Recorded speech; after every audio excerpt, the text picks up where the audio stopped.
Magandang gabi po. Ito po ang inyong lingkod na si Dagoy. Ngayong gabi, isa na namang karumal-dumal na krimen ang inyong mapapanood.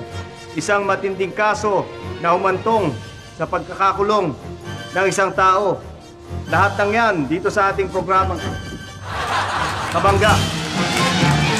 I-interviewin natin ngayon ang dating matalik na magkaibigan, ngunit naging mortal na magkaaway. Sina Boy Pindot at Pedrong Hinlalaki. Pedro, maaari mo bang isalaysay ang mga pangyayari? Mahilig kasi mag-text siya si Boy. Kaya nga tinawag siyang Boy Pindot. Yun, minsan, nanghirap siya ng cellphone ko. Hindi ko pinahiram, wala na akong load Kaya bigla ako nagalit. Anong ginawa niya? Ano? Ninakaw niya. Ninakaw yung cellphone mo? Hindi. Ninakaw niya yung isang keypad. Yung isang keypad doon sa cellphone ko, yung number 5. Kung saan nakalagay doon yung letrang J, K, at saka letter L. Isang pindutan lamang, hindi buong cellphone ang ninakaw niya, isang number lang? Opo, yun o. Ang matindi yun nun, hindi ako makapag-text ng K.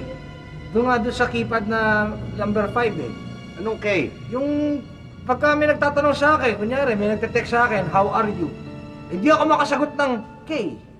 Diba? Kaya yung sasagot ako, haba-haba. Ayos na ayos. Hindi na text diba? Walang K. Bagay. Maganda yung sinasabi mo, may katwiran yan. Pero ikaw, Boy Pindot, totoo ba ang sinasabi nitong si Pedro? Oo, totoo yung sinabi niya. Sa katunayan mas matindi pa nga yung ganti niya sa akin Alam mo ba yung ginawa niya? Naku. Paano siya gumanti? Nung kabibili ko lang ng cellphone, tinanggal niya yung pang-space.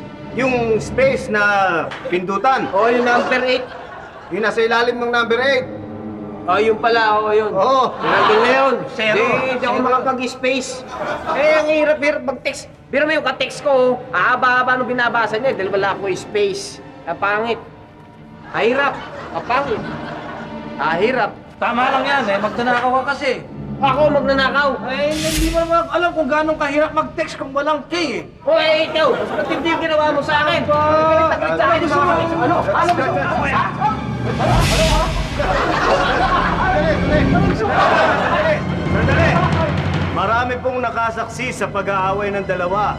At ayon sa mga ito, nagkakagulo ron sa barangay nila. Nakakagulo ang kanilang pag-aaway at pag-aalitan ni na Boy Pindot at Pedrong Hinlalaki.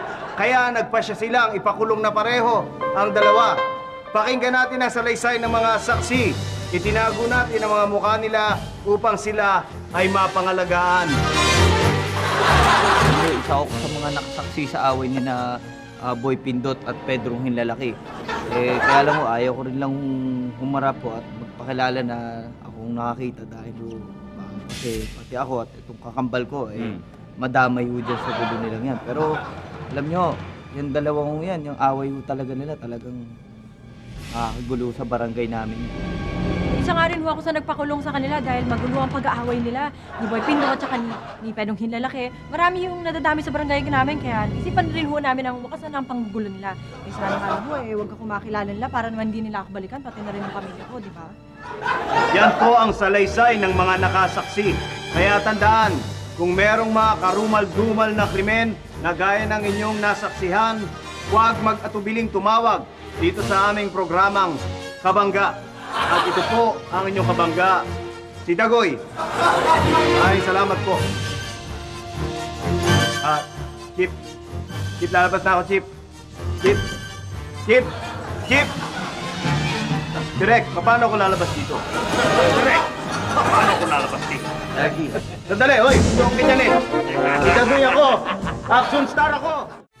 Tawa, tawa, tawa, tawa, tawa, tawa, tawa.